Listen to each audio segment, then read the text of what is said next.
Okay, we're back. If this is doubling up, I don't know.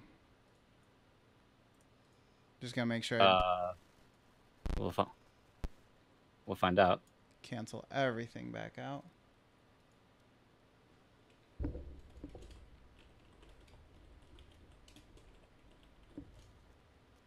I think we're good. Are we good? My God. Oh, we don't have any. We don't have any viewers anymore. That's why we won't be able to tell. Okay, I'm not doubling. Play me a sound. Give me a sound sample over top. Okay.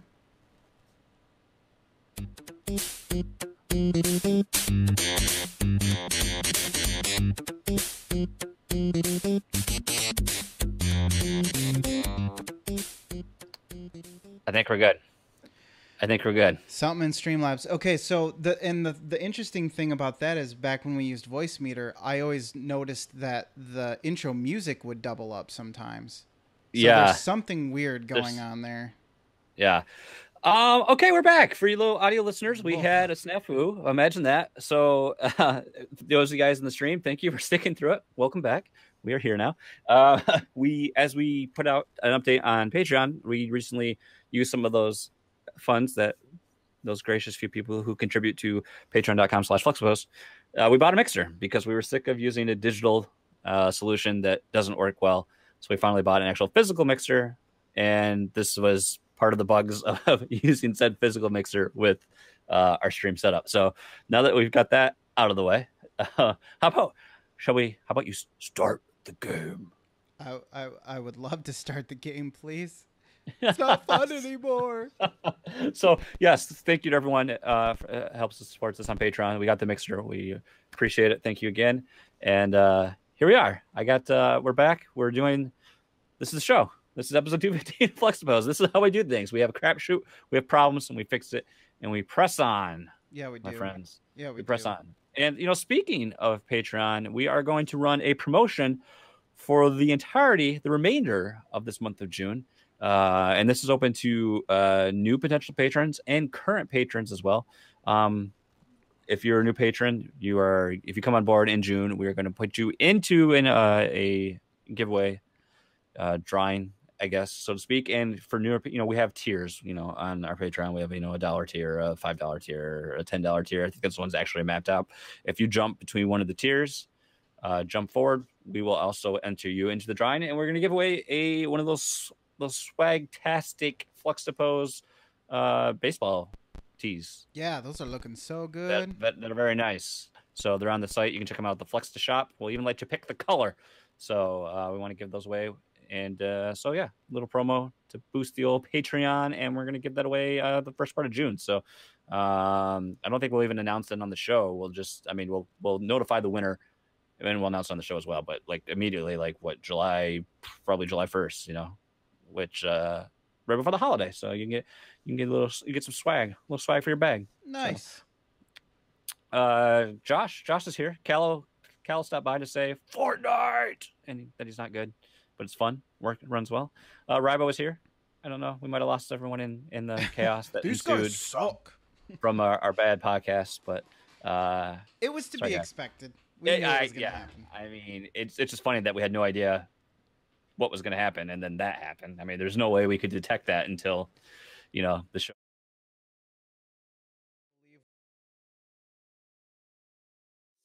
I would. I did not believe what was going to happen next, and that happened. Blows my mind. Blows my mind too. I'm all out of sorts. I'm all out of sorts now. Yeah, whatever. We got to roll with the punches. We got a Okay, podcast to do. We got let's a lot do of it. fun stuff. Let's start it off with a little IRL. Because we did Battle of the Beer. Battle of the Beer season 3. Hell yeah, we did. This past weekend, we filmed some episodes. Looking for that for you craft beer enthusiasts. We'll have a new season debuting in July, like mid-July, roughly. And we're instead of what we were bi-weekly before, weren't we? We'll now be weekly. Yes, weekly episodes. just about. Actually, we'll be releasing the last Wednesday of June, then skipping July 4th. Because we were originally going to release on July 4th, but then we were like, well, nobody's going to watch that because they're going to be doing something. So That'd be a horrible time to come back from such a long break, and then be like, "Oh, nobody watched our videos. That sucks." Yeah, right. And really, you know, like I had a note in here, like I spent some time helping my in-laws this past weekend, but really, I think I had the more notable story is, you know, now, you know, Aiden's your son is older, and you've dealt with this for a while now, him being mobile and out and about doing things. You know, Aiden's one now. It's the point now where he can go out and do different activities. So, you know, last week we had taken him to one of the local parks that has a splash pad as well Yes. over in Jenison. And now you get the experience of not only, you know, seeing him interact with other kids, but now you're have forced to interact with other parents, Oh which isn't God, always yes. an ideal thing. But you also are forced to see how other parents interact with their children or lack thereof. And Mm-hmm. it always blows my mind. Like, you know, there's so many people that struggle or have struggled with like infertility, and there's so many people that want to have kids that just can't. And then you have all these people. I always think there's always asshole parents that you're just like, why did you even have children? Because you can. It's very apparent that you have no interest in anything that they're doing or want to be in this situation whatsoever. You know. Yeah. So we were at this park, and there's like this kid had to be like maybe 2, maybe a little older, and he like runs up to a swing, one of like little kid swings, and he's like pushing on it. And the dad really comes up and he's like, "You don't know how to get in that dum dum. You're too stupid." Oh. That's what he says to that kid, and it's just like, are you seriously? That's how you talk to your kid? He's 2. Apparently. He doesn't even have the physical ability to get into the swing, let alone. And he just looked like an asshole anyway too. He had like his not to say everyone has a baseball cap on backwards, but he had his hat backwards. He just kind of looked like the typical dude bro, tattoos and in a tank top, and he just looked like an a-hole. You know, he just looked like he didn't want to be there. But I mean, I can't imagine talking to my kid that way, regardless of age, Calling him a let dum dum. alone yeah. I call my dog dum dum. Let's just put it that way. It was just disgusting. I just felt like, and it's just like the thing where you're just like, you just feel like you want to hug that kid. I feel sick. It makes you feel a little sick to your stomach for it. And it's just like, you know, well, that's great because that kid's gonna grow up feeling like shit about himself for his entire life. No, he'll just bully everyone else to make up for his horrible father, unfortunately. And I just can't, you know, I don't know. I'm not a perfect father. I'm sure I'm not. But you know, I try to be involved in my life, in my son's life, and we try to have, you know, I think the way we do our parenting style, I think definitely our family doesn't understand it because we're like the weird ones that do things differently than everyone else has. And I think, yeah, we're kind of like weird hippies about some of the stuff we do. I mean, we don't let him watch, you know, he's never, well, I mean, yeah, he's seen a TV, but I mean, you know, we very strict about the screen. That doesn't happen. And then like, we don't tell him no. We use like, you know, or redirective language. Redirective like so like his thing now is he loves to torment Asher and chase the dog around, but he'll come up and try to hit Asher. And so we say, you know, I won't let you hit Asher. You can hit this or you can hit that, you know, but I won't let you hit Asher, and like reinforce him to use softer, gentle touch and things like that. Mm-hmm. So, I mean, he's definitely the age now where he's like, he knows what he shouldn't do already, and he's like, I'm going to challenge you. Let's see what I can get away with. You know, he's already doing that. But so I know like the parenting style is already going to be kind of weird, but I just can't imagine. Like I just feel sorry for that kid. You know, I don't care what parenting style you're doing. The one that he's doing is wrong. Oh God! And then I had this instance where like another kid was climbing on something. And he saw Aiden, and I was like, oh no, because he like stopped and looked right at Aiden, and he was a little bit older, and I could tell like, oh gosh, he's either gonna like push Aiden, steal his hat, and you cringed, and I like felt like my chest just like tightened, and I was like, oh no, what's gonna happen? He didn't do anything, but then you got having a kid is a great thing because it like we're not. It's funny, here I am. I talk on the internet to all like 5 people on a weekly basis, but you know, we're not exactly. My wife and I aren't exactly social people, but with Aiden, we're forced into social situations and interactions we wouldn't normally have. Like we've met so many people in our neighborhood that are so nice, and we just talk to people on a regular basis because they come up and talk to us about Aiden, or he wants to like say hi to people. So you just it kind of makes you approachable a little bit. Yeah, it's like an automatic icebreaker. So it's good for us because we're talking to more people and being more social than we normally would. But then you get forced into interactions I don't want to have, like, just weird people. And it's like, oh, how old's your kid? And it's like, oh boy, But Yeah.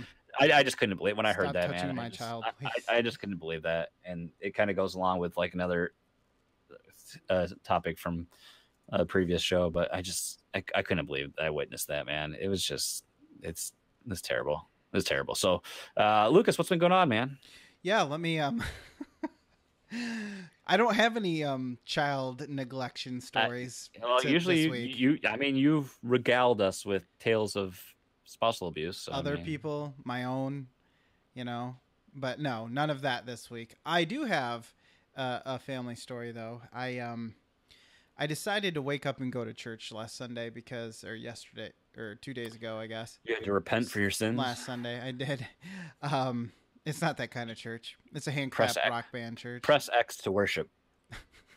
Praise the sun. I walked in there and then I burst into flames. We don't do that here. That was almost a spit take. Just all over the webcam. Oh. We don't have budget money now that we had to buy all this stuff, so you cannot ruin your webcam, Jason.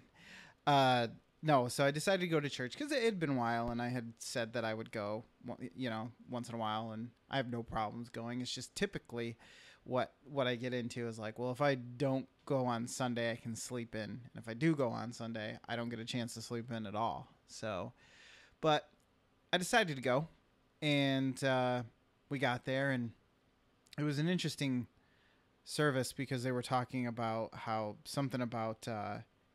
somebody was questioning them about being fools, like you've been fooled or whatever. And the pastor starts talking about the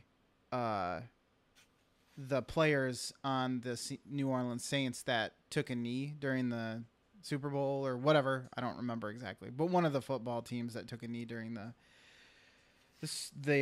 football game, and was saying there was a story about how these pilots for the New Orleans Saints took a knee on the landing strip or whatever, and said that they're not going to fly the plane until tomorrow or whatever. I don't remember. It was some news story.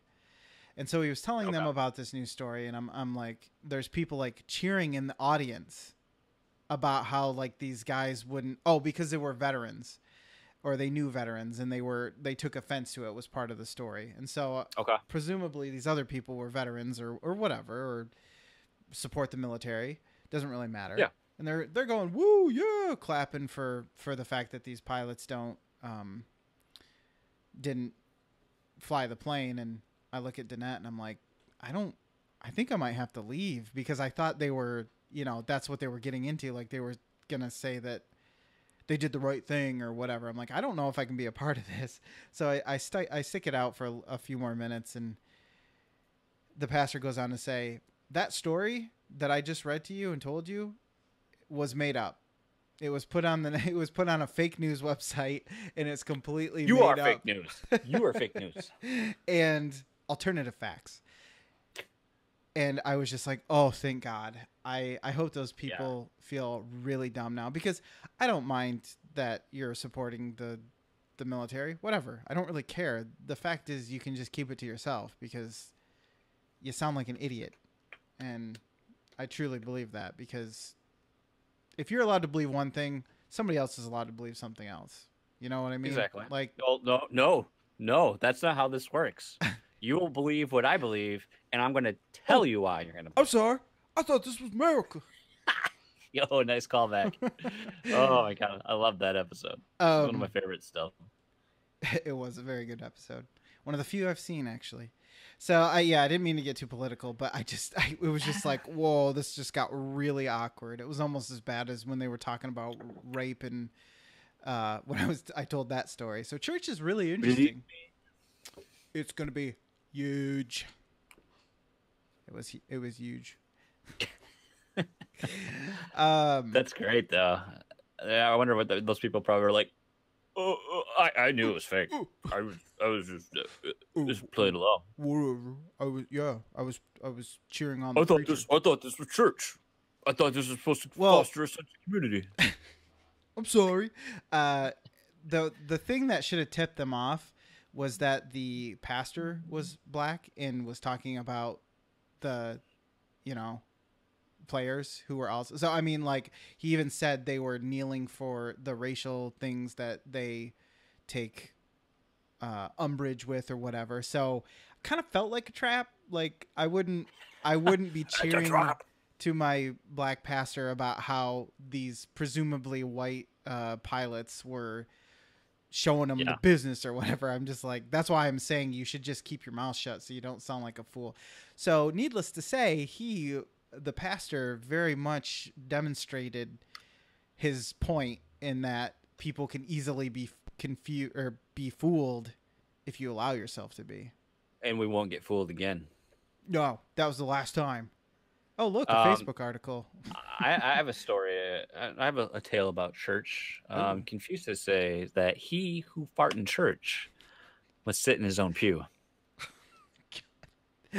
Wow. Just you've been working on your dad humor, haven't you? Yep. Haven't you? And now that we have gotten every single listener that we've ever had to never listen again, I will move on. It's fine. It's fine. We're all fine here. And talk a little bit about Goodwill. Goodwill Hunting? Goodwill Hunting, yes. It's a good movie. It's all right. Never seen it, actually. Oh. What? You never seen it? No, I haven't. It's probably streaming on 8,000 different streaming places, but I have yet to see it. No. So we decided... Thanks, Josh. You're our number one fan. We decided that we were gonna go. We bought his loyalty with the T-shirt. He's set for life now. We did, as we do with all of our listeners. We do them. You favors. could be next. That's right. You could be me. You need that autofocus on so I can see your fingerprint. No, that's annoying. It is very annoying, especially when it does it when nothing's happening. That's why I turn it off. So I told my wife. I said, "Wait, told who?" My wife. I told her that I wanted to go to the Goodwill near us so that I could just try and see, because the old pantaloons are getting a little loose around the waist. Ooh. Jason. Yes, thank you. Rarely have I gone down in size. Typically, the highest I've ever worn was a 36, a size 36. I've always been a 34 in varying degrees. But never below that. And so I was just like, you know what? I don't really want to like go and buy some new stuff and then find out it doesn't fit, or even go to the mall and spend that time. I just want to find a pair of pants that are this size, try them on, or shorts or whatever. So I am proud to say that I am currently wearing a size 31 and also bought a size 32 short. Wow, a size 31? I can't even fit into a size 31. I don't know if it's actually... I don't know what the inner dimension is, but it doesn't seem like it's that much smaller than a 32, so it either got stretched out a little bit by the previous person or... I'm in a weird spot where, like, 32... Like, in jeans now, I prefer a 33. I've worn a 32, like, as long as I can remember, and I finally, like, last year I had to be like... Gotta fit all this beard. I'm gonna buy a 33, and so I have like but I mean I can fit into a 32, but it's like if I want to be comfortable, it's like 33 is a little bit better. Yeah. But maybe after I get to the goal weight, maybe. But man, that's true. That's crazy. It's awesome. Well, awesome though too. Thank you. Well, the other crazy thing is I'm sort of like you were with pants, but with shirts. Because I was also weird too. Shirts are really, especially depending on the way that they're fit, with the athletic or slim fit or whatever. I think for me, like the cool, I have to either slim or athletic in a large. But if it's a normal cut large, usually it's like draped on me. But it depends. Yes. Like when I like 2 years ago when I was working out every day, I couldn't wear a medium because the medium was like super tight. This is my tight t-shirt. Hey, but even still now, like larges are like. I think this is like a large, I think, that I'm wearing now. And this is like, I mean. Yeah, that's where it gets me, right on the sides that you're pinching right now.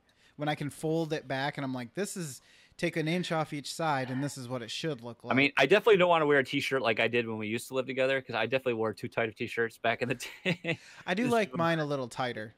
Yeah. Just because back in the day, you'd wear, back in high school, you wear 2 sizes too big so that nobody knows how fat I am. That's what I did. But now I've kind of owned it, and so I wear appropriate, but I would say I'm on the smaller size. So I tried on some mediums, and one of them didn't fit, but I was able to get 2 button-ups that fit in a medium, which is impressive for me because my shoulder. Well, and you've always had weird problems with button-ups too, where they fit like, I feel like they've always fit you too tight. Like I always had it like underneath my armpits when the upper chest would be too slim, and then the rest would be too big. And exactly, that's what. Yeah, because my shoulders typically, if it fits, I'll rip through the. Like if I raise my arms above my head, it feels like it's gonna rip in the armpit or something like that. So, needless to say, yes, exactly. This is my tight t-shirt. My biceps are just bursting, all oily and looking sweet. Oh yeah. So, but it all makes sense, Jason, because I realized that once I hit 188, I technically have lost 40 pounds now since 2015. My gosh. That's huge. That's the weird thing, though, because I weighed 228 in 2015. Then I lost some weight and then kind of stuck around 210 to 220 for a really long time. So it doesn't really feel like I've lost 40 pounds. You know what I mean? Yeah. Because it definitely hasn't been since the first What you need to do, though, is just like visualize how much 40 pounds is. Oh, I know. And then it's insane. Even just 10 pounds, or even 5 pounds. You just visualize a 5-pound weight, and you're just like, that's like. This was on me at one point. I was carrying this around. No wonder why my feet hurt all the time. I've fluctuated between, where I was at when I said I needed to make changes was the heaviest I've ever been. But I've always been like pretty much like at the 170 to 175 as long as I can remember. That's my home row. That's my WASD, you know. Sorry, Josh was saying I must be very long, and you know I am. Come Josh on. Says you're 188 and have a 31 waist. You must be very long. I think you know it, Josh? I've sent him pictures, but I like I said, I think this is men's clothes, man. It's like they can just do whatever they want. I've worn 32s that feel like 34s, and I've worn 34s that feel like 36s. So it just really depends. Once you try on a pair of stretch fit, though, you'll never go back to normal. I know. I have a couple pairs. I'm just like, oh, these are great. I just wear yoga pants now. You want to talk about underwear next? What do you prefer? Do you prefer boxers, boxer briefs, or tighty whities? I used to be boxers in high school, but boxer briefs all the way now. Or are you a fan of the what's that company that just opened up here in Granville, and they have the weird commercials? So something trading, Duluth trading, the Duluth trading company. They have the ballroom pants or something. Oh my gosh. Is it an extra pouch for your jubblies or it's gotta be. Your berries? Oh my gosh. Let me just tuck my berries back into my crotch pouch. Let me tuck it. Crotch pouch. Actually, it's funny you mentioned that since we're talking about clothes. I do want to try on one of their shirts because they have that like diamond stitched into the armpit, so it gives you an extra lift where you need it. So now, I did see the commercial the other day. Who was it? I think it's either Hanes or Fruit of the Loom has like that new ultra thin underwear, and it's like I don't know. I like having a lot of fabric. I mean, this isn't like condoms or other weird stuff for people that are like, it's got to be sheepskin, ultra thin. Yeah, all this crap, you know. God, I need as many layers between me and other people as I can possibly get. Imagine those with some satin pants. Oh gosh. The friction. Some running pants, just like one of my favorite the episode of Seinfeld when Kramer talks about going commando, and he's like, and then Jerry realized, and he's like, there's only a thin layer of khaki between us and him. If you sit down with that underwear and some satin pants, you'd be able to see like the outline. Like everything would look fine until you sit down, and then it would just look like you have a big old hot dog, big bratwursted. Hopefully, I mean, let's not. I mean, yeah, maybe not sell the story. That's true. Let's not overpromise here. That's true. I mean, I have a history of under delivering. Just ask my wife. So, let's just be mindful. Temper everyone's expectations. And speaking of tempering expectations, let's talk to me 3. Wait, I wanted to show off my gaming couch or my new chair. Oh, That's I it. forgot That you right had there. that. Yeah, disregard the trash. But that replaces the couch now. So, So when you wanted some good docked mode action, yeah, I just hop over there now, dude. So comfortable. I got it at Goodwill. The whole point of the story, by the way, was we dropped a bunch of shit off at Goodwill, and then we came back with like twice as much because I got a recliner there. We came back with a bunch of clothes because, of course, I bought the stuff that I fit into. So, mission accomplished. Except for now we have more stuff. I have an awesome, comfortable chair like that too, but I don't think you'll be able to see it because it's buried behind those boxes. And see, those are all more of the boxes I need to get rid of from the garage sale, and those boxes there, and there's Jess's portrait studio. Ooh, we need that for Battle of the Beer. You can kind of see the outside of the leather right there, but yeah, there's a bunch of boxes I gotta get rid of. I got some work to do. I think I helped move that chair.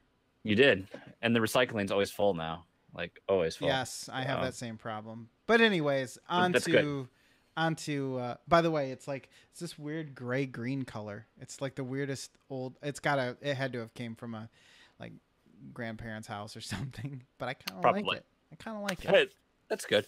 Yeah. So probably every podcast you guys are listening to right now has probably given you live reactions or breakdowns and stuff, all this stuff about E3, which we have done in the past. We've done that, and kind of gone in depth on things. But we're kind of going to do a more lighted, overarching approach.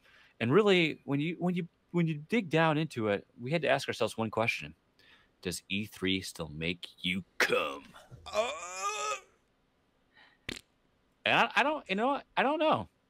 I just don't. I honestly don't get as excited. Like I remember E3 was like this. It was this event, but now I'm just like, well, it's a thing. I mean, yeah, don't get me wrong. I was definitely excited for what the stuff Nintendo's doing, but I just like I don't need to like stop all aspects of my life and like, nope. I got to watch everything and I got to consume it all and I got to hear all the things. Like, I guess it's especially like lately because everything is like, for instance, probably 75% of most of the announcements are 2019. It's like, well, I mean, I'll have plenty of time to hear about this stuff. I mean, it's cool. It's you can get swept up in things and it's cool. But I mean, for me overall, I'm just like, Well, and we talked a little bit about it, and I definitely did not feel the pull to watch it live. I kind of knew I definitely watched more now that we do Fluxtaposed than I ever had in the past. Yeah. So it's not really a big stretch for me not to really watch it, but I do remember being more excited about what was announced, but now I'm just like everything's an exclusive. I picked the Square Enix the Square Enix conference was the first one I picked to watch live, and that was a horrible mistake. So. Oh, which one? Sorry. Square Enix. Oh God, yes. I did not watch that one, but the ones I didn't have time to catch up to. Square Eidos now. I don't remember what they are. Probably Eidos. I think it's Square Enix. But yeah, I didn't watch it, but I was looking at the basically the overviews of what the ones I didn't catch and have a chance to watch what they had shown, and that was like 4 trailers and then a little blurb that said like, oh, and then we also got like DLC announcements or whatever. But obviously no Final Fantasy VII remake, which is because I remember like last year I think I was watching like because like I feel like Bethesda was on really late and I was watching that in bed and I watched a bunch of different ones, but I watched like pretty much I didn't watch a lot. So well, as you can see, I made copious got some good notes. Here. I didn't make any notes here because like honestly, like, okay, so I didn't pay attention to EA at all because I don't care. It's just going to be sports games, and they announced some content for Battlefront, and they did like a horrible, really shitty job from our understanding of like sort of announcing a new Star Wars game that Respawn, I think, is working on. That was probably the most interesting thing besides the other thing I have written down. But it was like they weren't. It was like they weren't even ready to talk about it. No, they just wanted to announce it because now it's like who can get out there first. And I don't think you could give me. I don't think you could give me Battlefront 2 for free. I have no desire to ever play that game. I think I would check it out and then be like, yep, nobody plays this Because that I I guess know. I'm just proud out of principle. For this long, we said we weren't going to buy it or play it, and I haven't, and I have just no desire. Just want to say, f that game. The game sucks. Um, but like, I didn't watch Sony. Um, like I don't know. Like I didn't watch the Xbox. I kind of got the highlights there, and it stinks because this would have been my first conference in forever that actually I own something besides a Nintendo platform. So I could have got really excited about that. But for like me, because I'll hit my highs real quick here, because obviously Okay. Smash Brothers is a huge part. Like pretty much everything. I was really high on the entire Nintendo presentation today. I think that Fire Emblems game looks awesome. I love Smash Brothers clearly.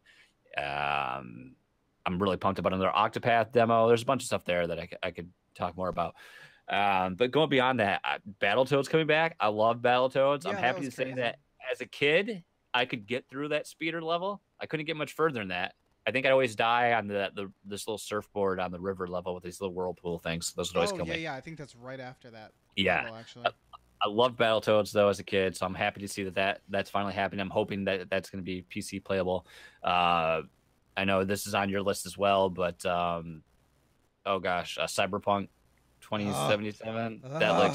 That's going to be great. No, unfortunately I think that's not going to be a game I'll probably buy new release. It's probably a game I'll wait and get on sale down the Hmm. road. But just because playing on PC, I I don't. It just doesn't You got to get really back line up. into that I that know atmosphere, I think. it's hard though because it's so easy for me to just pick up my Switch and play for like a half an hour upstairs. Yeah. You know, I Well, just and that flexibility is huge. by the time that comes out, maybe you'll feel that pull again to come Yeah, back yeah, absolutely. and play there. Um, what else? There's another game in the Microsoft presentation I thought was really cool too that I can't quite remember. I think the RE2 remake. I mean, that's freaking cool. I know a lot of Yeah. people are kind of like, "What's up with the character models?" And I feel like that's the case too. Leon looks way different. So does Claire, and I'm not sure how I feel about that. But that was one of my favorite games of that generation. Probably still my favorite Resident. It's close between RE4, but Resident Evil 2 was always one of my favorite games. So I'm pretty hyped about that. And I didn't even see this trailer until you asked me if I had watched Beyond Good Evil 2. And at first I was like, prior to this, I was like, I don't know if I'm really sold on that because we were talking just before the show. I was like, I don't even know if it should be called Beyond Good Evil 2. I don't feel any connection to the series. Well, that trailer changes that a little bit. So I'm now much more interested in that game. Funny story about Beyond Good Evil 2. Last year at E3, they revealed it, and you could sign up for their Space Monkey program or whatever. Mm-hmm. And I did, but I never got any confirmation emails. I was like, well, I guess my account never was made. I randomly got 2 emails from Ubisoft yesterday. I got both of my confirmation emails 1 year later. Holy cow. Now you figure that out. I don't know how that works, but I got it. Hey, a sequel to Doom got announced. I've been loving Doom lately, so I'm looking forward to that as well. I'm sure there's some stuff I'm missing here, but like I said, I didn't really make any notes. I will say this: I'll say that for the lows. Lucas, let's hear some of your highlights here. Okay.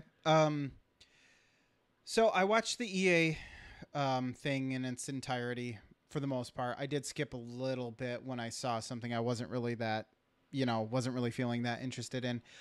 But one thing that really struck me was the Sea of Solitude creative director came out and started talking. She was I think she was German, Cornelia Gebert, I think is how you pronounce her name. And she was talking about writing and story and stuff. And she just seemed like really excited to be there and stuff. And so it was kind of like the first thing I saw that I actually was excited to be like, oh, I'm glad I watched this just so I could see her talk about what it was like to write for this Sea of Solitude game, which Whenever I'd I never hear that, heard I'm of. like, is that an expansion to Sea of Thieves?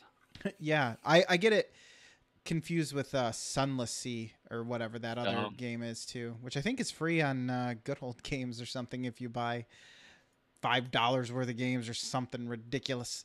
But yeah, it's like 36 minutes and 30 seconds into it, and Oh, I remember the other game I was really excited about from Microsoft, the Tunic, which I've heard about before. It's like a Yeah, Zelda like, remind very me of voxely. Oceanhorn. Yeah, Zelda cross Oceanhorn, but very voxel based, and like it just got like a really cool art design. But I probably won't be able to play it. So anyway, um, so I watched that, and that was really the only thing that stuck out to me was like that was cool. Other than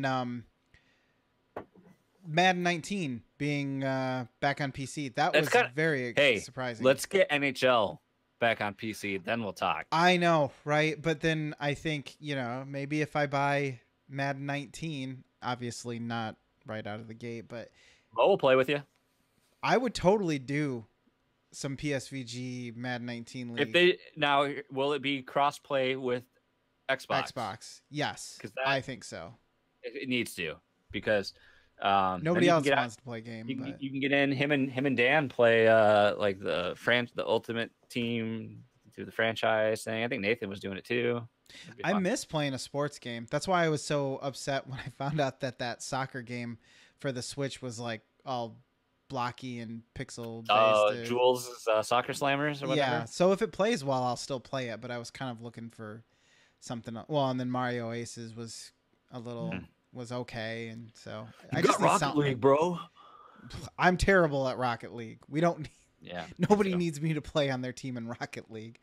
And then I watched the Microsoft, which, holy hell, man, they brought it this year. I felt like. Yeah, that seems to be the overall consensus. That They were Microsoft, like, "Oh, you want games? Here's a list of all the games. Here's how many games you're gonna see. Here's how many of them are exclusive. here's how many games and here's how many studios we bought. Yes, Start counting. We bought all these studios. Well, hey, at least it wasn't EA telling us how many studios they bought. Side thing, do you get swept up in the whole who's gonna win E3, who lost E3? No, I'm really sick of that. I grade them in the sense of how well I thought they did, but not compared to the other ones. When they all do well, I want them all to do well. I think if everyone does well, then it's good for video games in general. Yeah. I mean, I think there's a statistic. I don't remember the exact thing, but it was like the average gamer buys it was like 2 or 3 games a year or something like that. It's like crazy low. It's like a crazy low. I don't remember what it is, so I'm really paraphrasing here. But it's like a crazy low number to what you'd expect, because we're not average, and we're not average gamers. People that consume and listen to podcasts, do this. We're not average gamers, So that's why probably it sounds so foreign to us. So I think if you go into a conference and there's like 2 or 3 games you're excited about, I think that's pretty successful. I think, Yeah. I mean, why would you care? Yeah, like I don't think the only time I ever cared about how well either like Microsoft or Nintendo or Sony did, those big 3, was when I was between platforms and I was like, oh, am I going to get an Xbox One? Am I going to get a PS4? The answer was I wasn't going to get any of them. But at that time, I just wanted to see who had the most exclusives that were going to be good.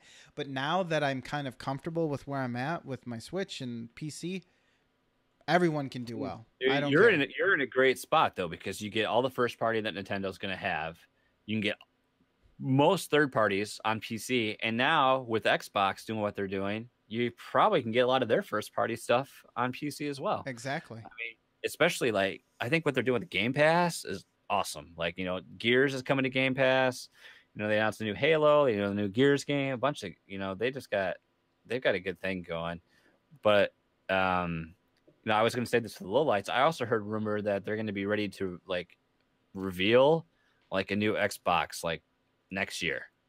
I don't know when that means it's actually going to come out, but it's like, again, already. I mean, you just got all these people to buy an X, and now you're already. And then I've heard they're going to, like, Microsoft is talking, and maybe this is me being way off base here, but talking about how like streaming is like after we'll have one more console generation maybe, and then like streaming is going to be the future of games again. I tell you what, I don't like the idea of having to buy a box every like 3 years, 4 years. No.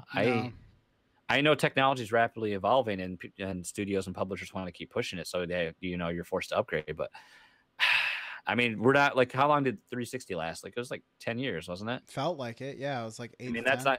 that's not going to be the case anymore, you know. And I know there's going to be another version of the Switch, and I'm going to Well, be like, "Ugh," and but they say that, technology not only, gets better and better, but it also gets better faster.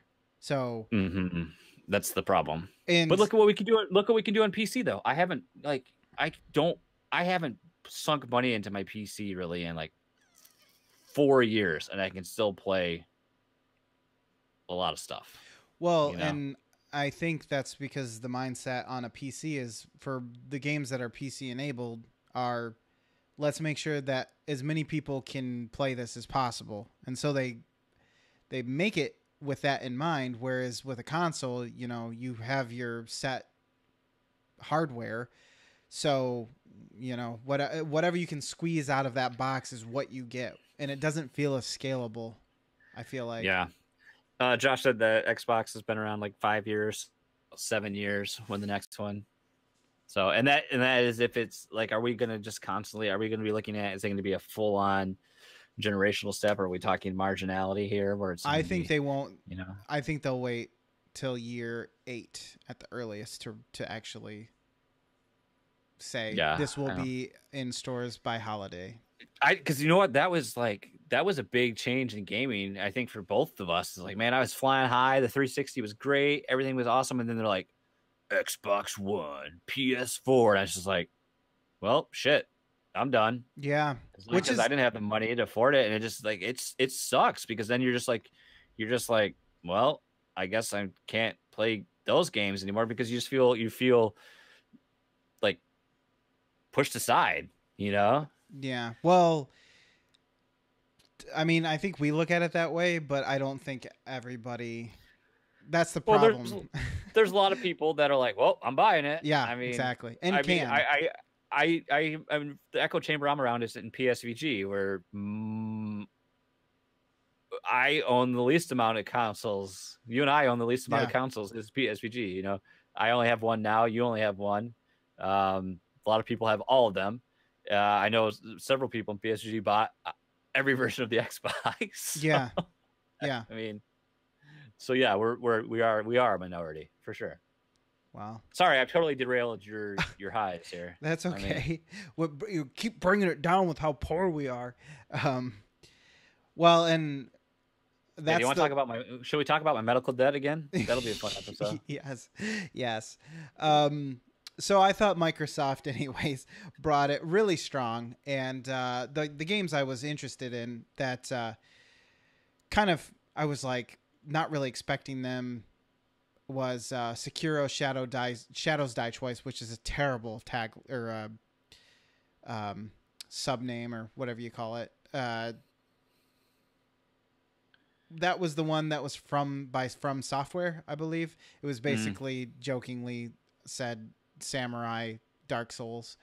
But I felt like the story was a little bit more approachable. Or at least that's the way they set it up. And that's why I was interested, was because I like Dark Souls, but the lore and the story and everything is kind of put on the back burner, and you're just kind of left to absorb it through what you see in the background and what you can kind of get out of it just based on what's happening around you. Whereas here there were like cutscenes and cinematics and stuff. Shadow of the Tomb Raider, obviously, I've played both of them. I've really enjoyed the first one. The second one was good, but not quite as. I think it was just the wow factor of how well they redid Tomb Raider, in my opinion. And then Just Cause 4. That does look cool.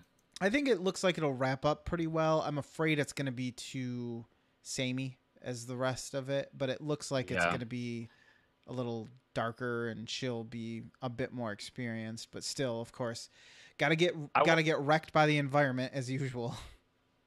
I wondered what you were gonna think of Just Cause, because I just remember thinking. I thought that looked great on the show. I thought that looked like because now that I've played Just Cause 3, fly this van with these balloons, cousin. That's a game that I don't have. I feel good playing it because I don't have to take it seriously, and that's clearly where they're going with this. It was the same thing with Saints Row.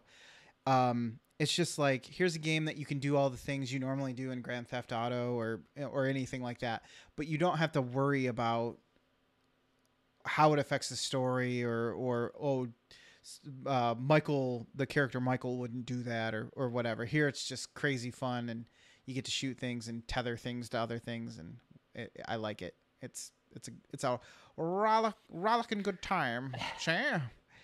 It's all the fun. It is all of the fun. All the fun. And then Bethesda, Doom. Oh my God, I didn't know I wanted another Doom, but I saw it and I was like, if this is like hell comes to earth, my body is ready. Doom, Take me now. Doom was awesome. Doom was the shit. I did not expect to like Doom. I want the way more I did. Doom soundtrack.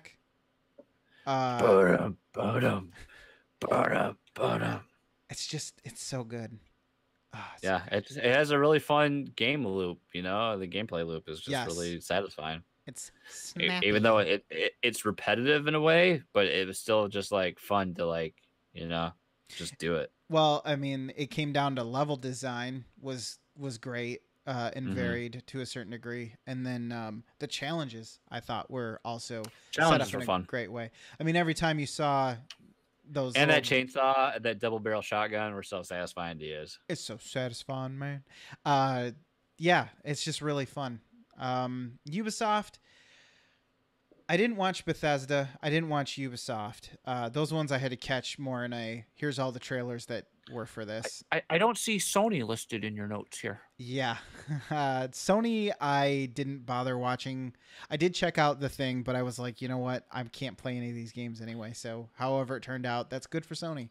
I just know I'm not going to ever play any of the exclusives. It seems like a lot of people are pretty sour on that conference. So you wonder, it's like, well, if you've been number one for so long, I think you're allowed to phone it in every once in a while. Yeah, that's usually what happens. It seems like they just juggle between who did the best. Usually it's like Microsoft last year or 2 years ago. I think Microsoft needed to do the best this year. Yeah, Microsoft has the most to gain and the most to lose, so they really needed this. Anytime any of these, except for Nintendo, I think with the exception of Nintendo, anytime they decide to focus on the hardware, it seems like nobody really cares that much. Mm-hmm. I feel like, when people found out how much the PS3 was going to be, or when Microsoft was talking about how they weren't going to have, you had online only functionalities and stuff.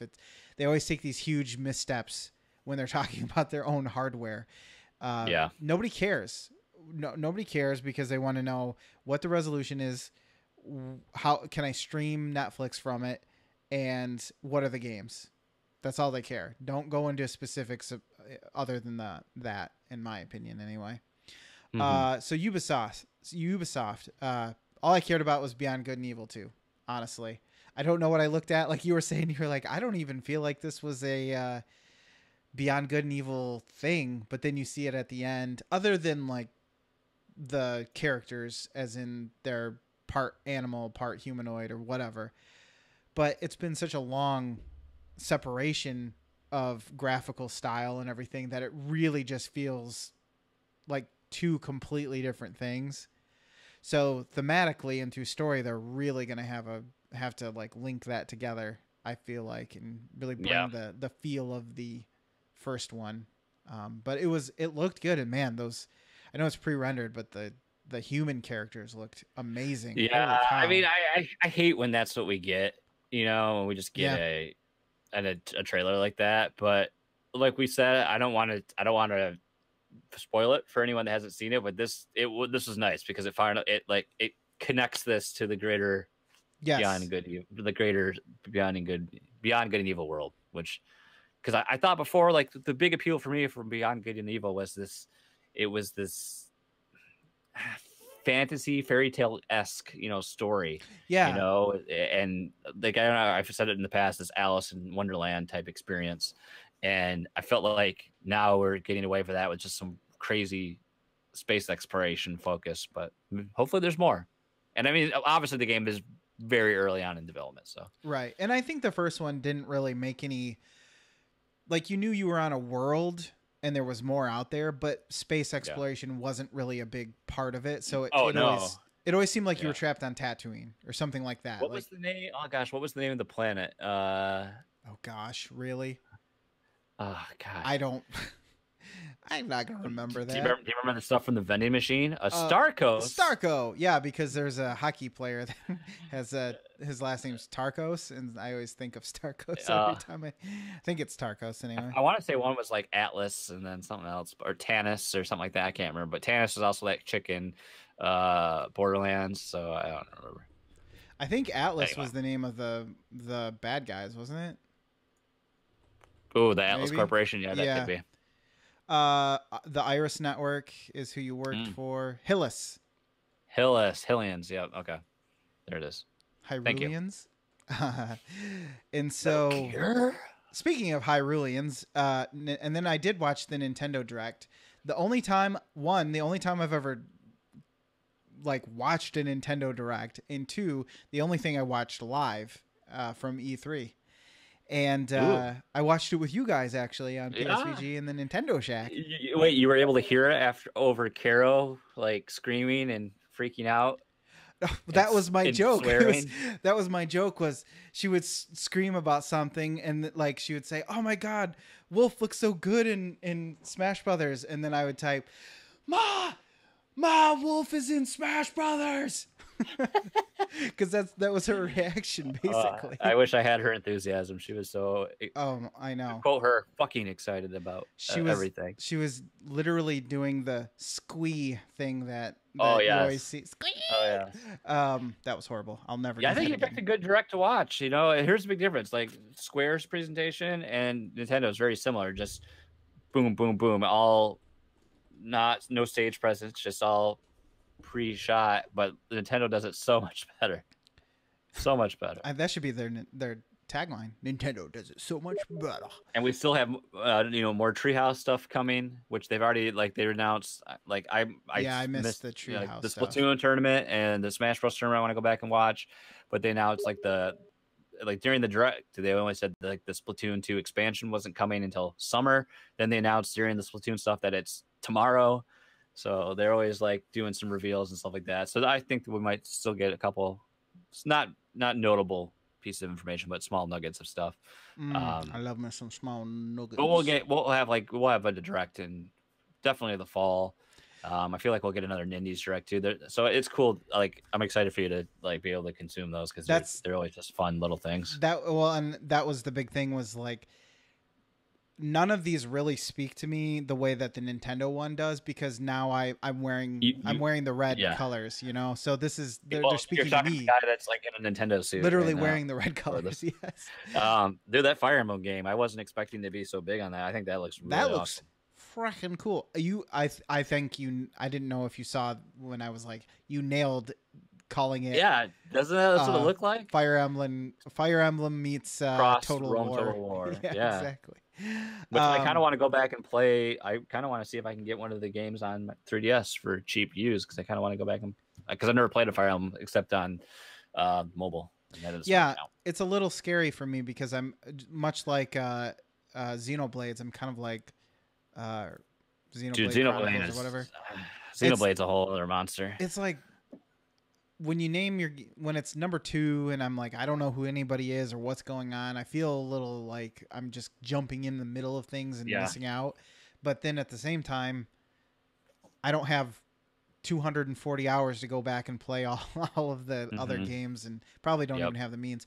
But real quickly, Super Mario Party, I know you guys were kind of well, that's cool or whatever, but I'm really pumped because I wanted this. I was actually asking about it when I got the Switch, and I was like, has it been announced? Are they you were one? Because you have instances where you can use that. Your brother-in-law comes over and his fiance. You have people over that you have a good use case for this game. Yes, exactly. And I know exactly what to get. I know that I can say, "Hey, do you want to play a game?" And they'll be like, "Ugh," and I'll be like, "No, this is different because it's more inclusive." Whereas the other thing I'm excited for, which is Overcooked 2, because you were online play. And then because that's the problem. They always announce it and they're local co-op only. It's come on.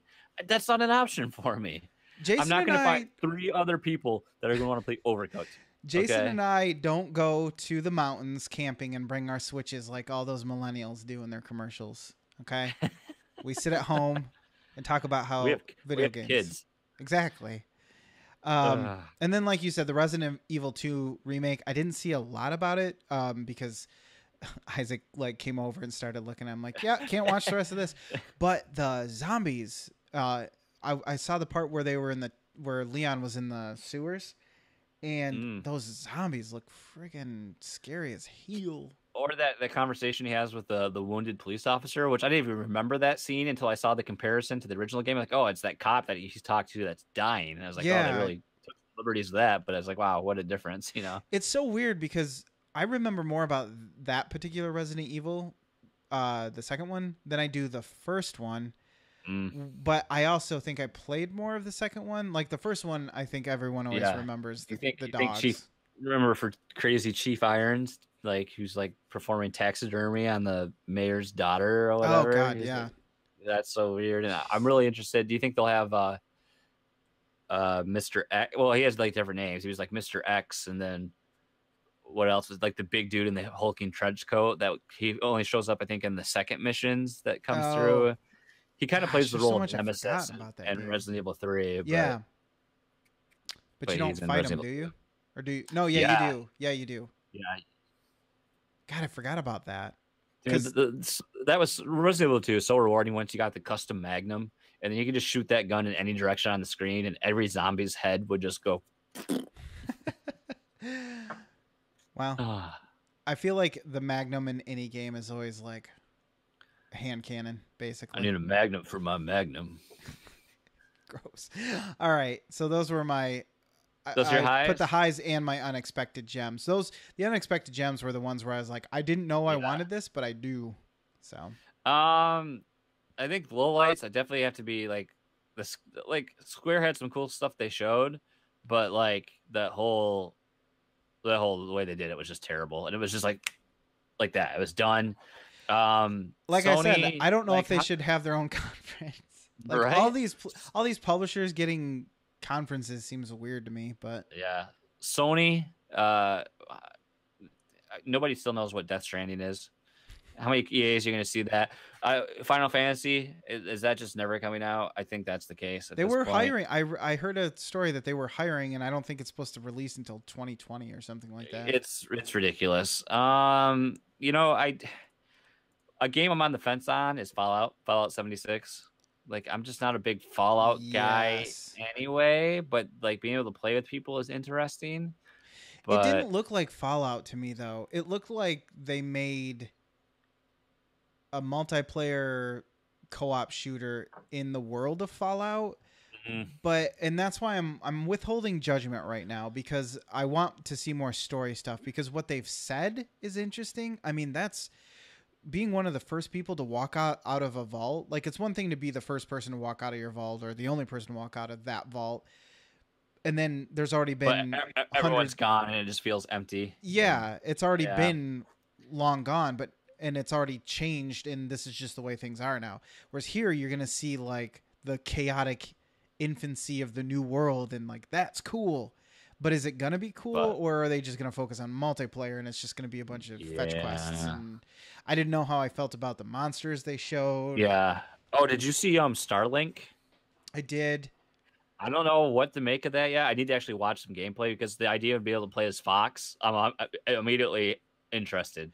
Yeah, and it looked like it could be cool, but it also looks like it might not be deep enough for me to care. And I think it's been confirmed you don't need to buy the toys to like be able to play it. So I mean, oh, good. That's good. That like that R-Wing thing looks awesome. Yes, there's like an R-Wing one, and Fox actually goes inside it. I'm like, oh!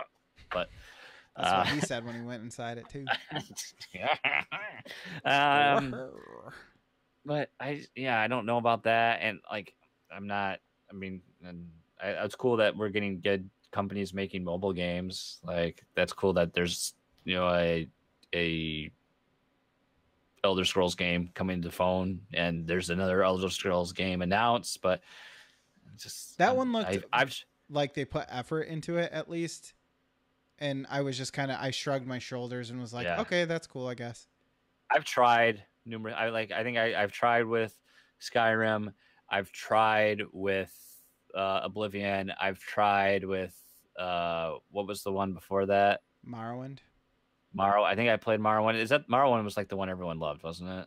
That was the first one that was like really open world. Yeah. Yeah. Well, I mean, they were all open world before, but that was like the one that graphically and the size of the world was. I just don't think it's for me. But what else do you got? That was your poopies.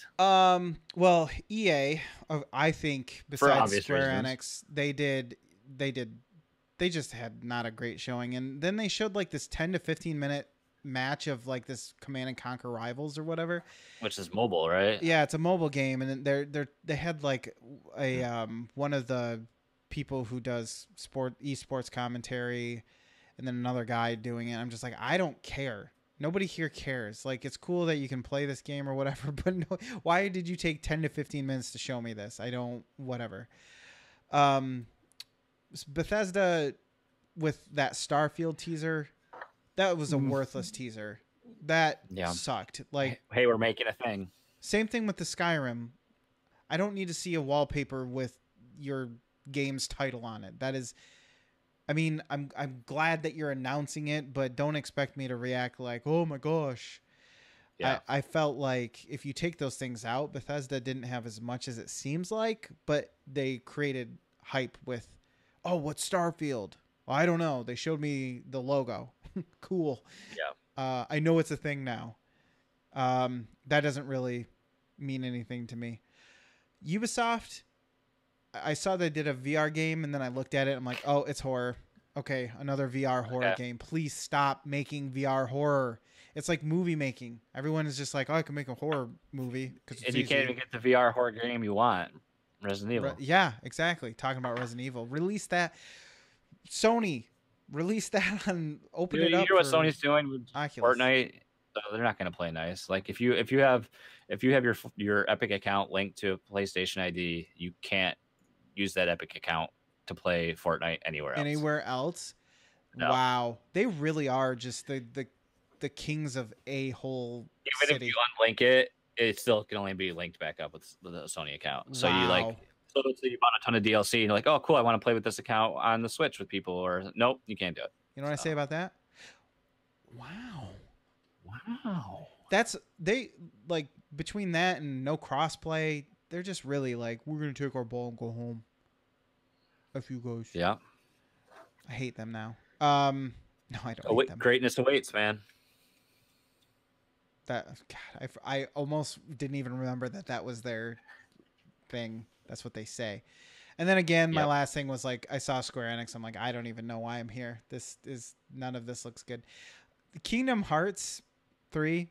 I know that was part of the Microsoft thing. Just, this is a complete aside. Kind of looked interesting to me, but at the same time, I have a really hard time taking it seriously when this like evil anime character is talking to Mickey Mouse about like saving the world, and I'm just like, it looks still like the same Kingdom Hearts that we've seen over and over again. I thought the voice acting was better. I remember hating it a lot more than I used to. But I mean, people love that series, or they're like, yes, it's long overdue. So. Yeah, I do know that. Like, everyone's really, because they were doing that whole like Kingdom Hearts remixed Volume 2.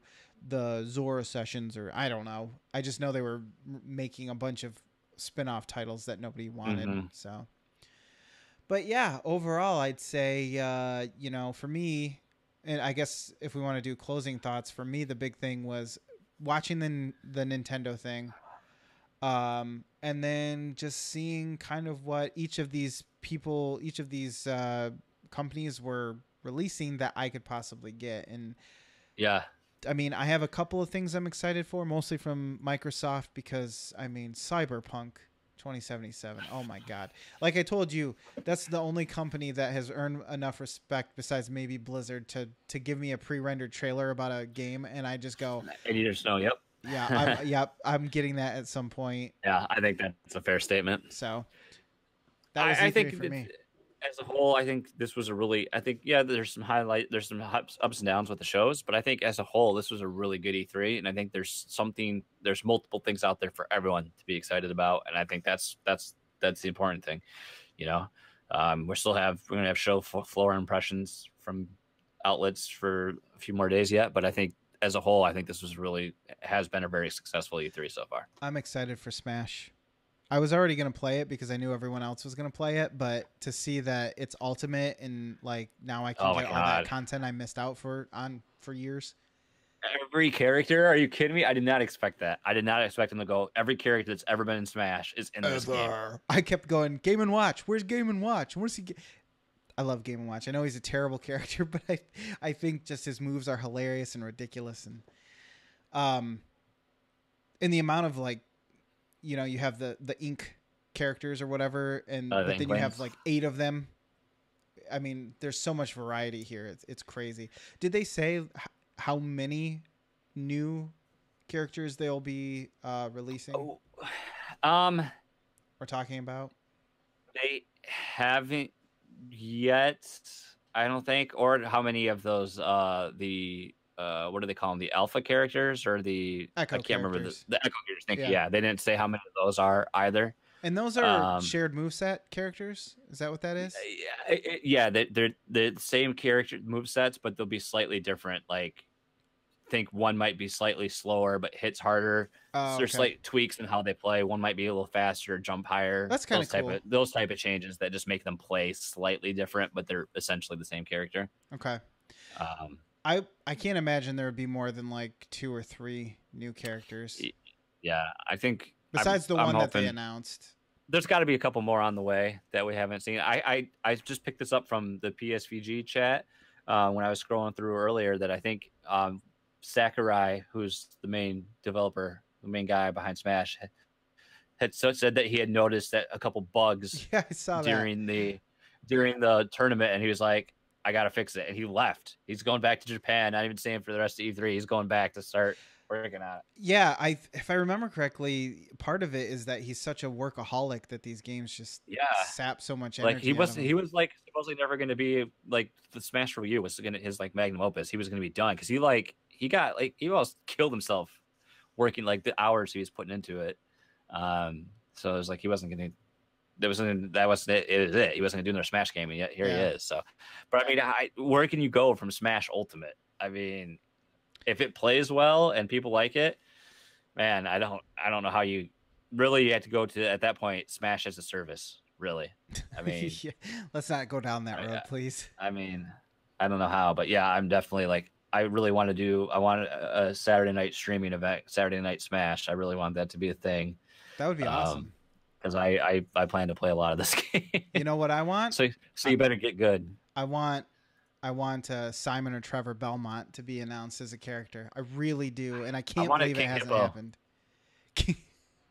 Well, I'm kind of surprised they don't have more of the. They have Joe. Isn't that his name? The Little Mac. Little Mac. Sorry. You're thinking Joe and Joe and Mac. Joe, or maybe. Oh yeah. Yeah, that too. I'm thinking not the right thing is the problem, but yeah, you would. I'm kind of surprised you don't get a couple of those from that series. But yeah, I mean, like you said, where do you go from here? Well, time to pull real deep from the roster of Nintendo characters, I guess. So, also, you probably have to be careful because these days a lot of those characters are stereotypes of the places they come from. So they're probably not too proud of that anymore. So. Well, there's our thoughts on E3. Shall we play an Overclocked remix? Yeah, let's do it. Give me as always, listeners. We like to play a featured remix from ocremix.org. We pull up the most recent 20 or so remixes, randomly select one to play as a little musical interlude on the show. It gives us a little break, gives us a chance to recharge, and hopefully introduce you to some sweet tunes. Sweet tunes.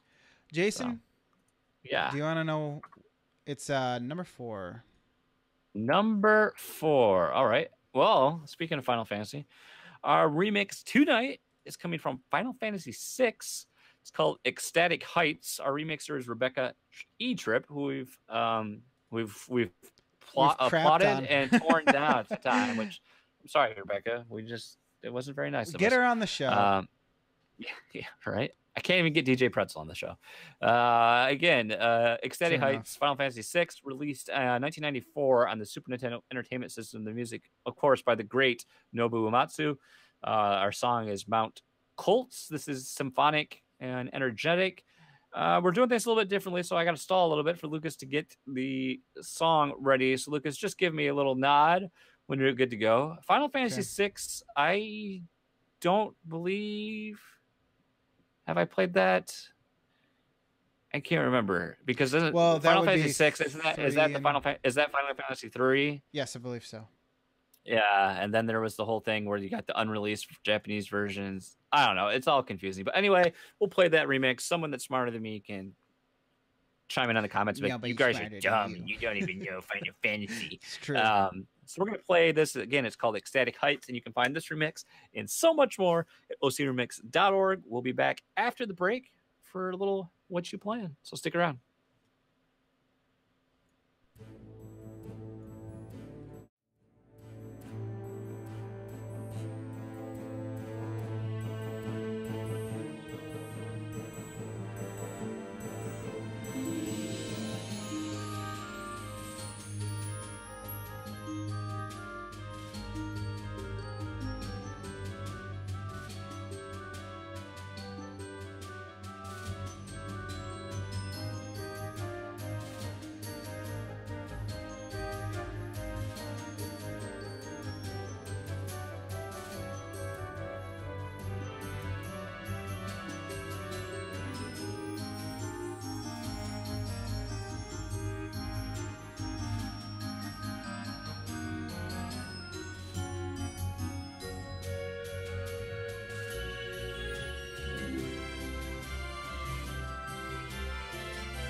And are we back? We are I think back. we're back. We're back.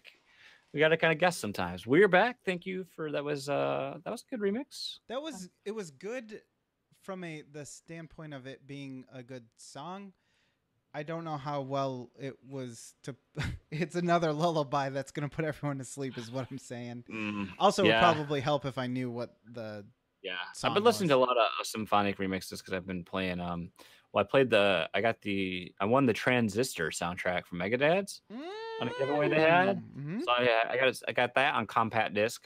I listened to my car, and I lost my saves, I think. So it comes to Switch, I'll play it. and I got I've been listening to Hero Time, which is a symphonic of Ocarina of Time. So there you go. All right. Shall we do some What You Plan? Okay, go. Oh, sounds better than ever. I don't know about Lucas, this is easy for me. We finished safe, which was good. Would you recommend? Yes, it was great. It was good. And I think it's always hard to tell with those UK series because like sometimes they're just one and dones. Sometimes they're more. I don't know if I feel like this is it. I don't think I don't think you'll see any other seasons on it. But it was good. It was good. We really enjoyed it. 8 episodes, 45 minutes each. I think we're gonna jump into that same docu-series that you were talking to about the staircase. Yeah. So that'll probably be what we watch next. Beyond that, I hadn't played anything else except Mario Golf, and this is the power of the community of cool people and fun games. I just bought DLC for an effing 4-year-old game on a 3DS. I mean, that's the power of love. And so the Launch Club, it's still a thing. Mario Golf. Make sure you hit us up and join it if you haven't. It just proves that if we had people to play the multiplayer games that we play, we'd actually play them for longer and be into them. But because nobody ever plays anything, well, at least on PC, that's usually how it goes on the PC. But if we had a community, my God, would we ever play those games of yours? Yes, we would. We would. And that's it, man. That's all I've played. Wow. Okay. Well, then I will talk about some things real quick then. I watched Hereditary. I was very excited for this movie because it looked spooky, scary. I think it's less on the scary side, more on the creepy side of things. Definitely a creepy movie. I hear a lot of good things from our circles. Yeah. It can definitely, I could see how it could turn some people off. Might not be for everybody, but I enjoyed it. I had higher expectations, I think, than I thought I would. There's some parts in the movie where I felt like they're either overacted or something of that nature, I guess. Mm-hmm. But I got past it to a certain degree, and I was still able to enjoy it. So I'd give it a 4 out of 5. But I don't know. It's tough for me because, like I said, I like Witch as well, and that one is hard to recommend to people too. So I think this one is a little bit easier to recommend, but there's still that aspect of like, I don't know. So that's all I'm going to say. They do a lot of character building. I'll put it that way. So sometimes the spookiness is spread a little bit thin in sections. And so sometimes I'm like, I want some more creepy stuff to happen. But then other times I'm like, I can appreciate the character development happening here. So I go back and forth on it. So okay. Overall, though, I enjoyed it. And that's the important thing. Yeah, Jess and I really want to see it. I tried to tell her because you had asked me, like, hey, I'm going to go see it if you want to go. And I was like, no, Jess wants to. I feel bad. And I told her, I was like, hey, Lucas is going to go see that movie. You should go with him. She's like, no, I'll wait for you. And then when we were driving home on Sunday after we were at her parents', she's like, what the hell was I thinking? I should have went to that movie. I was like, you could have. Like, Lucas, she's like, do you think Lucas would have thought I was weird? I go, no. No. We could have been stay-at-home parents and talked about our babies. Exactly. You guys deserve to go out more than anyone. We could have got mimosas and had brunch. So yeah, it was nice. I didn't get to go see First Reformed. I was kind of I wasn't feeling very good over the weekend for one thing.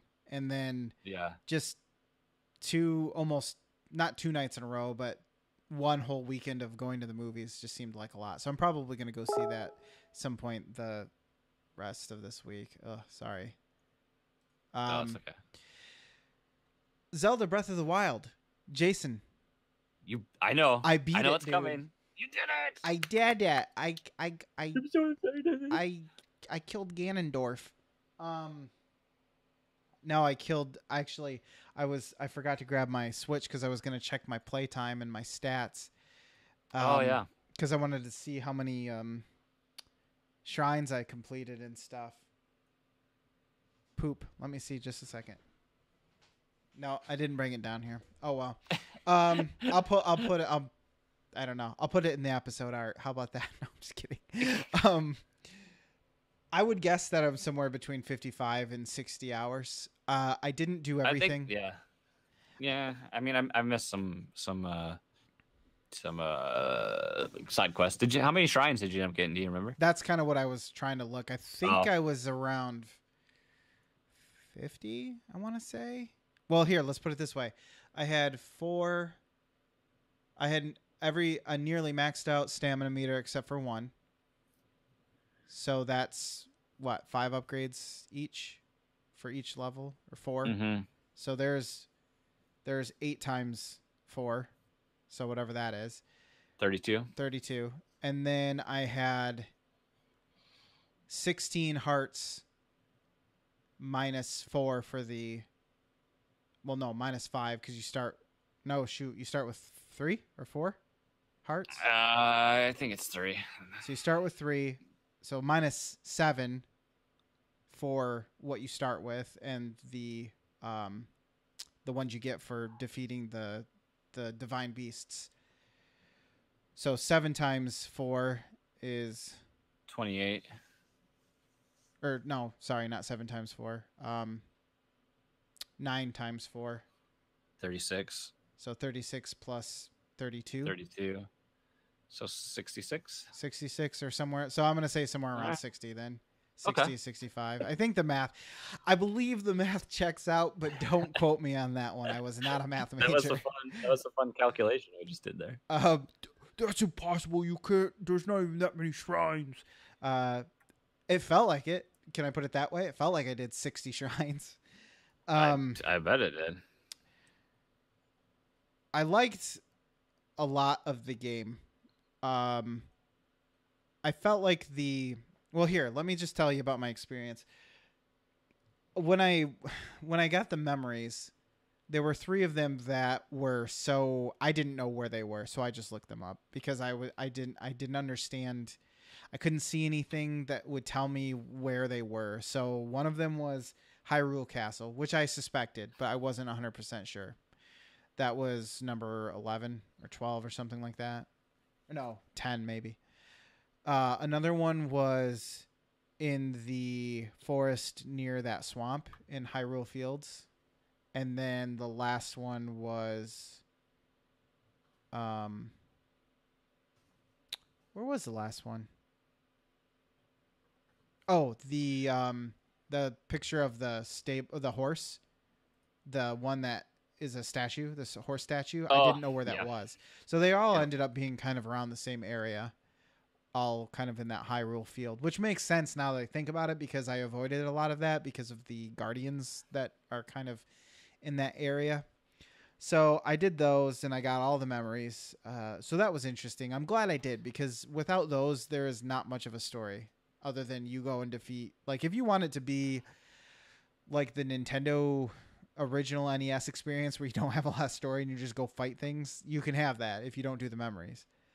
But I did all the memories. I didn't do all the quests, all the side quests. I didn't go to all the places of wisdom and power. I didn't shoot all the dragons down. I didn't get the house.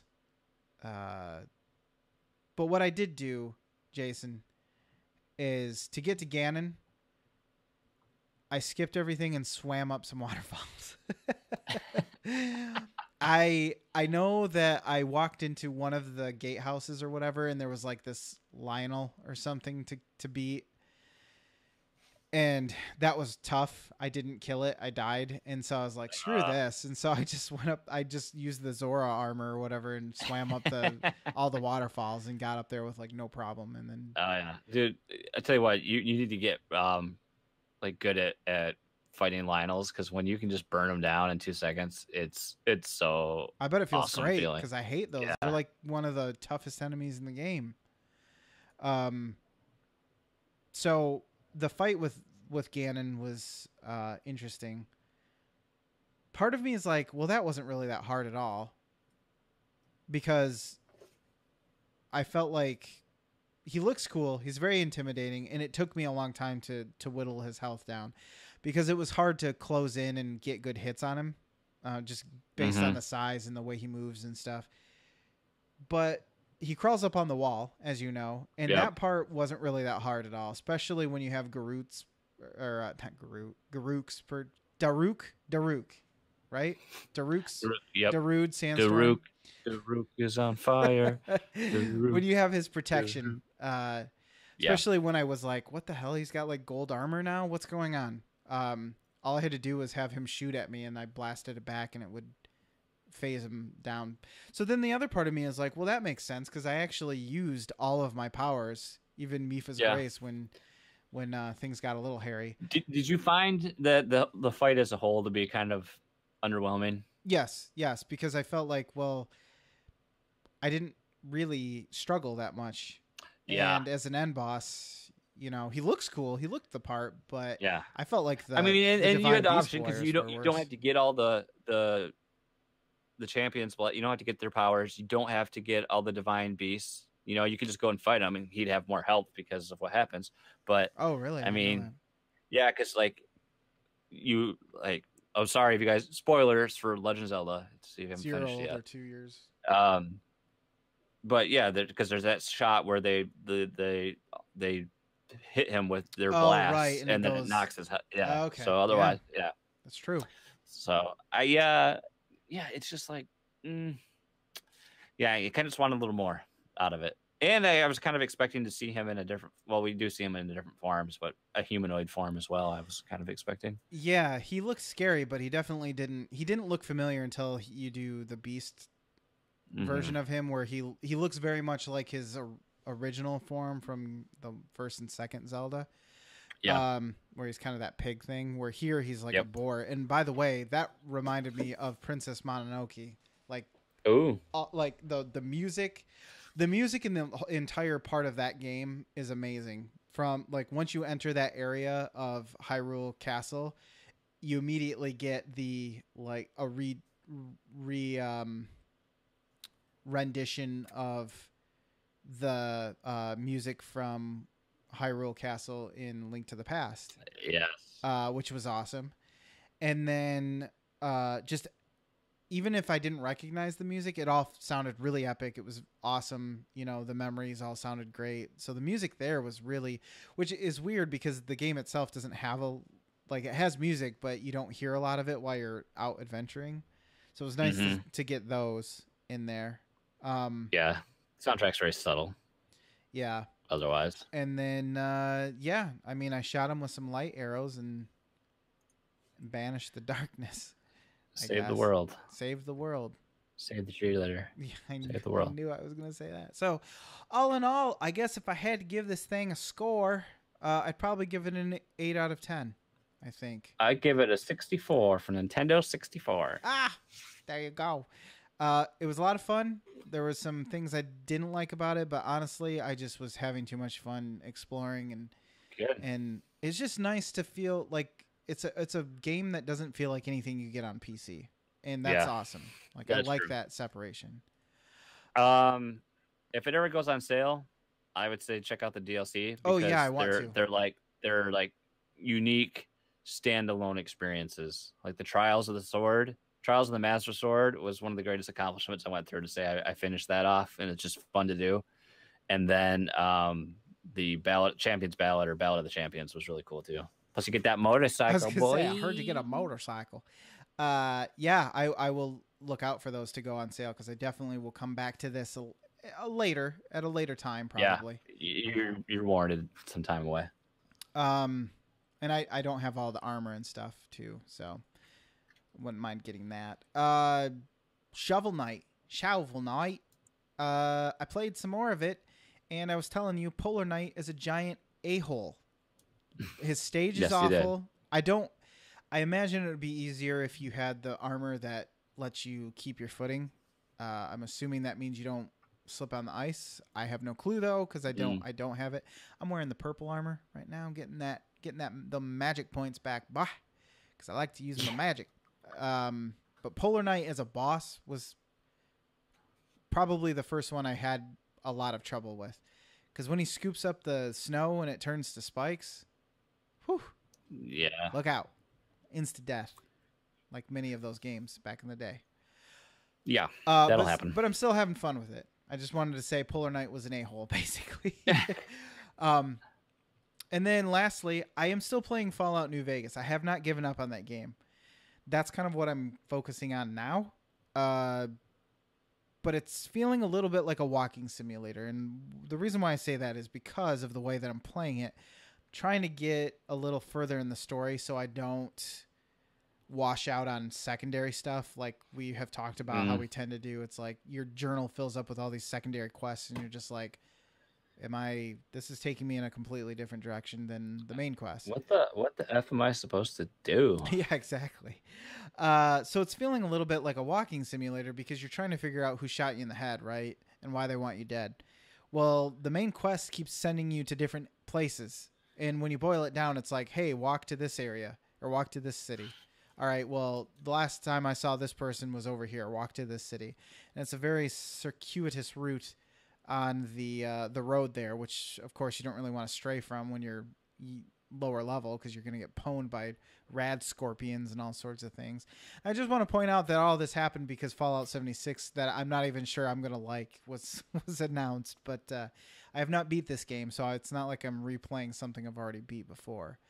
But right. All the DLC was unlocked with this, and so I'm just like, I kind of owe it to myself. I want to see if it's a good Fallout game. But at the moment, I want to get to New Vegas so that I can pick up kind of where I remember leaving off, which was meeting the guy who runs New Vegas and finding out why you were shot in the head and what the courier mission was all about. So once I get to that point, I think I'll be okay. There you go. Right now, I'm just walking around the wasteland going, hey, man, this game has aged horribly. So perfect. That's all I got to say about that. That's what I've been playing, dude. Okay.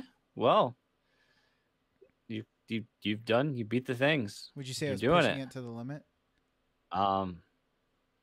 Yes. I think Thank you. I think we can say that. Cool. I think we can say that for sure. Excellent. Well, spoiler alert, the community grab bag's empty. So you know what I say about that? Do I have it here? I don't think I have it here. I was gonna play a song. I was gonna do. I knew it. I thought I had added it to this, but apparently I hadn't. So we're just gonna end the show. See ya. No, just kidding. But yes, we're gonna end the show. So yeah, that's gonna do it for this week. Thank you for watching. Maybe you're watching on this crapshoot of a live stream. It'll be better next week. Yeah. Nobody's when you start like that, it's hard. I can't blame anyone not for. And plus, everyone's like, "Oh, I want to play all these new games that got released today." Yeah. So thank you for watching. Thank you for listening. Check out the patreon.com/Fluxtaposed June promo. And on that note, we want to say thank you to all of our patrons, but a special thanks to our Arbiters of Awesomeness, Sean Capri, Edwin Callow, Tyler Rowland, Nathan Horton, and our Executors of Excellence, Josh Barbone, Dan Anthony, and Siri Renee. That is going to do it for Fluxtaposed this week. We will be back next week, maybe with a game night, maybe not. Who knows? I don't know. Why even have it as a schedule anymore? It doesn't matter. We'll see you soon. Okay, goodbye. I can't wait to find out what's wrong with this episode.